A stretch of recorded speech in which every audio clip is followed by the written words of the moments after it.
everybody. It's Miss Kate. I'm from the Morrill Memorial Library in Norwood, Massachusetts, and I am joined today on this Google Meet with the amazing Nancy Tupper Ling. Nancy is my colleague at the library, but the thing you don't know about Nancy, if you only know her from outreach, is that she's also a published author. Nancy writes poetry. She also writes children's picture books. She writes posts. She writes lots of beautiful things, and she's been an author for a while, and she's got some good books out there. We have a bunch of her books at the library, and we're just going to interview Nancy and talk about, rather than what it's like to be a librarian, we're going to talk about what it's like to be a children's book author. So stay tuned if you want to see, you want to hear Nancy and hear all of her cool answers to our amazing questions. So hi, Nancy. Hi, Miss Kate. Hi, it's so good to see you from your house. Yeah, here we are. No, usually Nancy and I work about, I don't know, we work on the same floor of the library, so this is really weird for us to be so far away. Nancy lives in her house and I'm over in mine. So it's very sad we work together, but we have to film each other doing this recording. Different times. So Nancy, when I first met you, I know you as a librarian and you work in the outreach department at the library. What do you do at the library? Oh, cool thing. So I try to bring the community and the library together, just as you do in children's, but a lot of my patrons are seniors who can't get to the library, so we bring things to them. And then I also lead, about 3 or 4 different book clubs. And one of them we do together with Miss Kate. We do the literary lunch with the middle school. Yes, we do the same book and join together in conversation and games. So yeah, we have a lot of outreach in Norwood, and it's been going on since 1940. So very cool. Wow, very, very cool. And so, you're a librarian as your part-time job, but you're a writer and you've been a writer for a long time. How did you start writing? Did you start as a child? Did you always know you wanted to be a writer, or was it something that hit you as a grown-up? I did always love to write. A lot of writers do start when they're pretty young, which is why I like to encourage kids, hey, you're starting now. You're at the great age. I loved it, writing and reading when I was young. And I had a lot of people that encouraged me to write, which is great when you have teachers along the way that say, hey, this is a thing you're okay at, and learn how to be better at it. And I kept having an interest in writing stories and things, but I really didn't know what to do with my work until I was older. But I can tell kids now, you can submit your work now, so why not? That's really cool. And I think now, I think it's easier for kids to get their writing out there.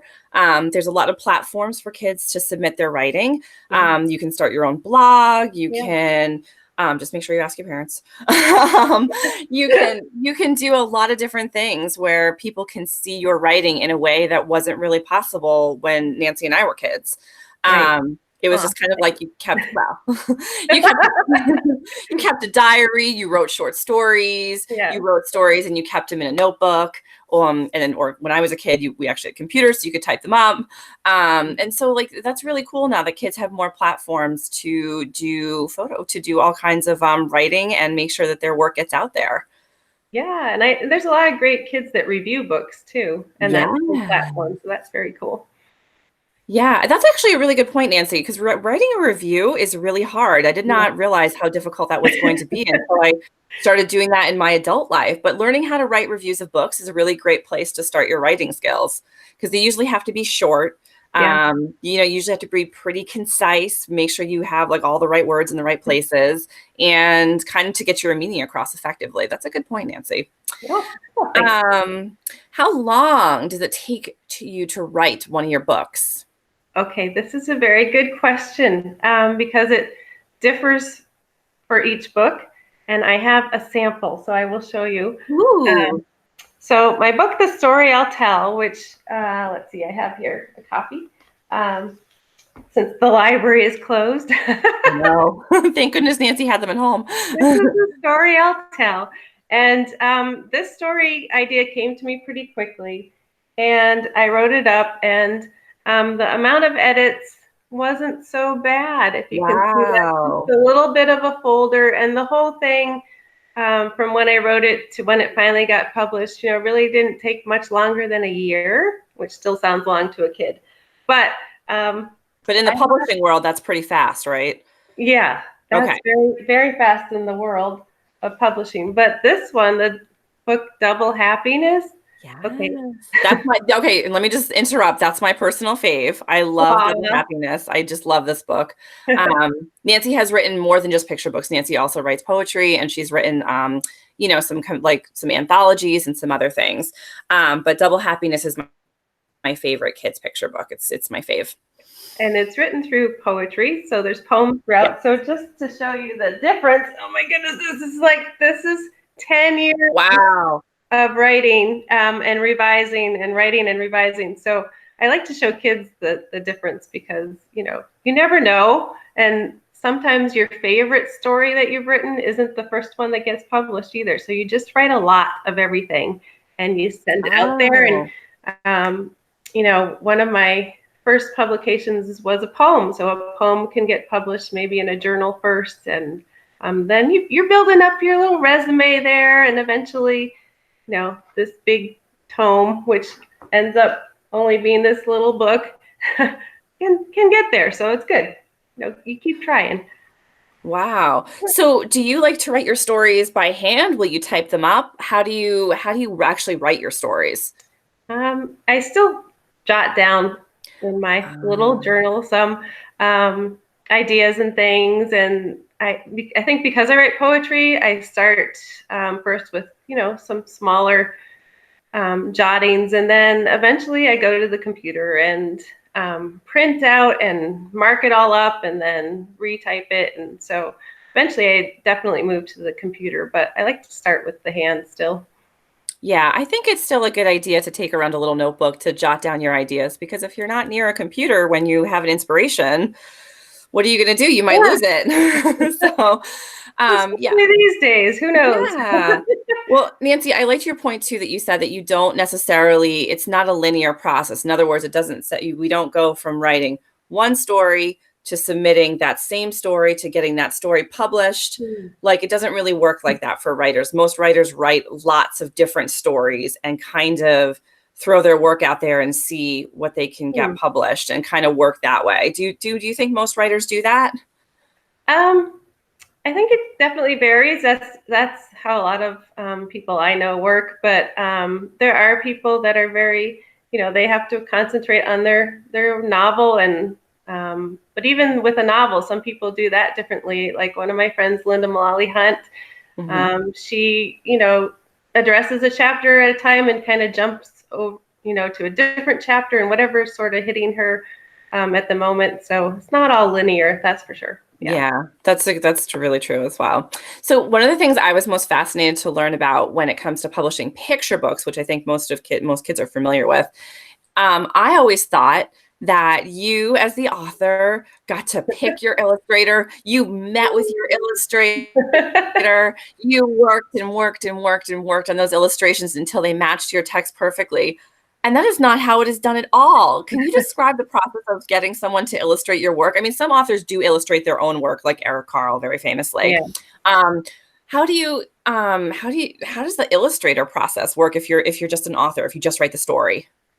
Yeah, I find a lot of people are amazed by that. I don't pick out my own illustrator. The publisher picks out the illustrator. So they first get my text and my words exactly the way that they want the words to be. So that's a whole process of winnowing those words down. Usually it's under 1,000 words or less for a picture book. And then they hire, they have the art director who hires the illustrator. And a lot of times most times, the author doesn't even know who their illustrator is going to be. So you're kind of surprised at the end. I've always been pleasantly surprised. I think if you're like a more famous author, maybe they'll ask you a little bit more about who you like to work with, or they might line that up. Yeah. There are some famous authors who always work with the same illustrators. Like, for example, Adam Rubin and Daniel Samieri always worked together, and they did very famously Dragons Love Tacos. Yeah. So maybe they have this like a certain I know. Love Dragons Love Tacos. It's such a good one. I know, and they've written so many other great books together too. But it can be a little shocking if your favorite author who has an illustrator that they always work with kind of goes off the beaten path and does something with a different illustrator. It's almost like you don't believe it's one of their books Oh, if you're used to a certain style. very true, very true. But yes, Yeah. thankfully I've always been happy. But I do have a few friends who have been, surprised in the end with the artwork. Yeah.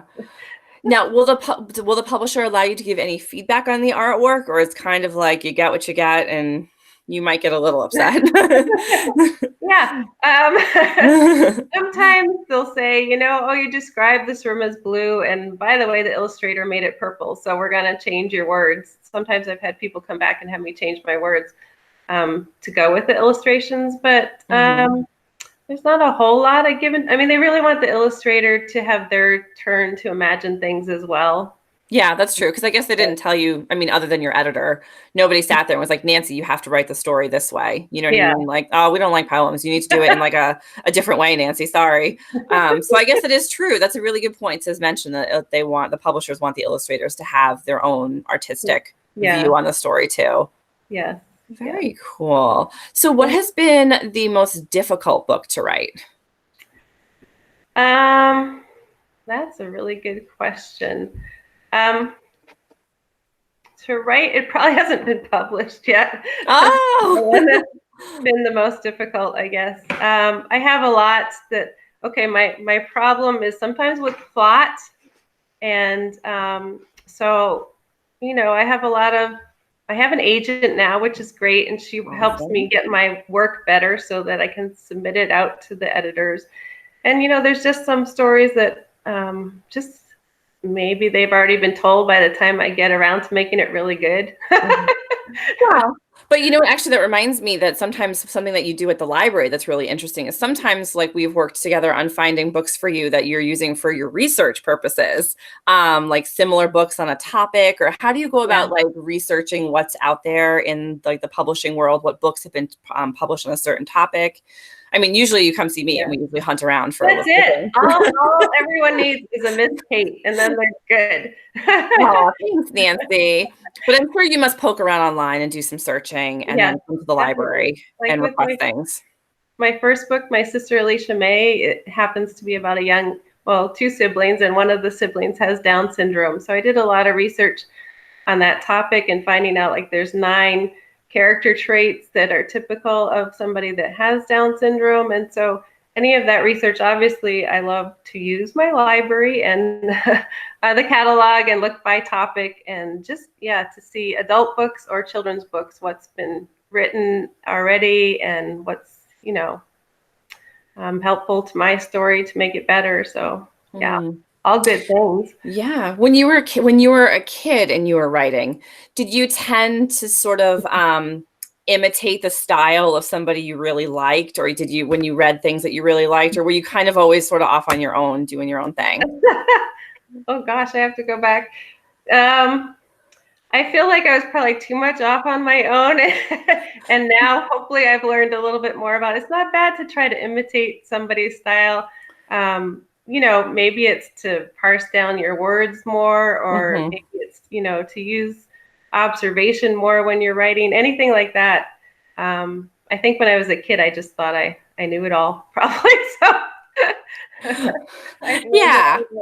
But in some ways, that's also too good because, kids are really great at being super creative without worrying. Yeah. Kids don't really worry about, like, is anyone going to like this? Or is this, no one will think this is good? Or like, they just sort of create and then, they always hope for a good reaction, which I feel like adults tend to edit as we try to do anything creative. That's so true. And one thing I loved to do when I was a kid, I don't know if you did this, is we'd have like neighborhood plays that we would put on. Yes. That was a really good exercise too. Like, can you get the audience to engage with you? And that's what you're trying to do with your book too, even though you don't always see your audience when you're writing, but in my head I do. Play acting or some producing of a play at home, especially when we're all stuck at home during this time, might be a good idea to get somebody to do some plays with you. Yes. Yes. Just don't come over. I know. Yeah. In your house, your siblings. Right. But So, what do you think makes for a good story? Like, what are the type of stories that you think pull people in? Hmm.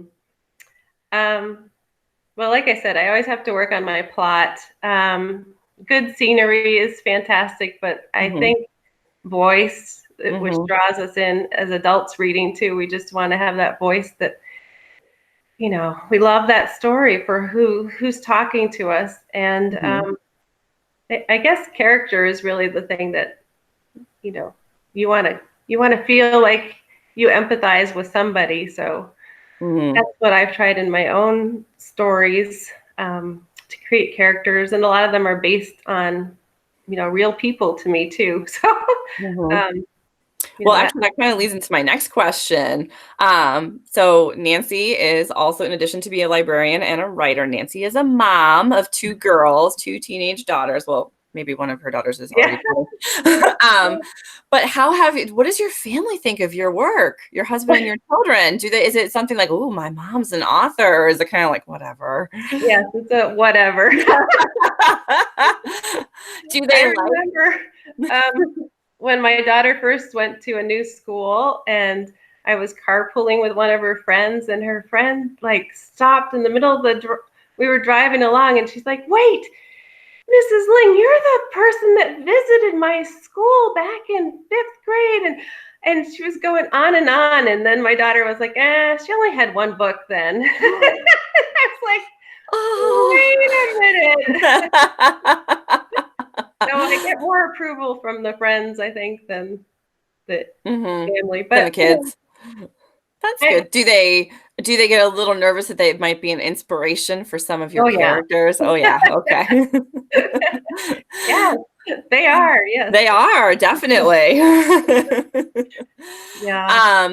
My two favorite books, just to give some people some background information, Nancy has done Double Happiness, which she showed, and then she also has more recently done, her most recent book is the Yin Yang Sisters and the Dragon Frightfall. So Hmm. do you have that, Miss Nancy? Do you have it with I you? have one copy Yay! here. Yes, here it is. Yay! Oh, very cool. Yes, this book is also awesome, and Double Happiness was more of um, it was poems, and it was more about a family moving across the country to New England from San Francisco, and how the kids and the family adapt, and it was more of like a mood and a setting, and just trying to like see how everybody adapted to that situation. I feel like this one is very adventurous. Aw, thanks, Kate. Yeah, and There is a dragon, just there is a dragon. of course, in the title, but also on the inside cover, which is Oh, sometimes what the illustrator can do for fun too. So, oh, that's so yeah. cool. Um, Very, very so cool. yes, this is an adventure of two sisters who need to solve the problem of the dragon Frightful, and he has sort of taken over their town, and they work together like yin and yang. They are very different in many ways, but their characters work to solve this problem of the dragon, and the dragon Frightful becomes something that rhymes with frightful. So we can leave that for kids to figure out Ah, while you're yes. hanging Yeah, at home. What rhymes with frightful? think about that one. All right, Miss Nancy, I think you've answered all of my questions. Can I said I have one more. Hmm. Are you able to give us a sneak peek of what you're working on next? Oh, Oh. well, I can give you a title. Okay, what's the title?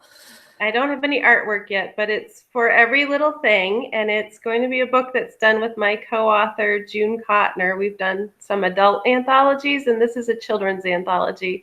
And it's really just going through a child's day from sun up to sundown and finding little treasures along the way that, make them appreciate their day. So I'm hoping Awesome. Do you all have good any things. idea when it will be published, or you haven't gotten to that stage It's yet? with the illustrator, so that's about a year usually. So Oh, I okay. would So say maybe 2021, maybe, maybe, maybe.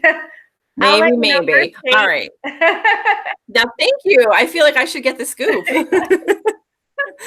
All right, Nancy, it was so good to talk to you. Thank you so much. You need to go And on the road, hopefully, Kate. what's that? I know we should do like an interview show. Yeah, we'd be Yes, good. We're just like Oprah and Gail. I know. All right, guys. Thank you so much for watching. We really appreciate it. If you have questions for Nancy, leave them down underneath this video, and hopefully Nancy and I can hop onto Facebook later on and answer them if you folks have any other questions for Nancy about being an author. Thanks again for watching our video. There's going to be more content to come from the library, so keep watching our Facebook page for Facebook Lives and other videos, and all of our event announcements as well. So anyway, thanks, Nancy. You're welcome. See you in the library someday. Someday. Bye. Bye.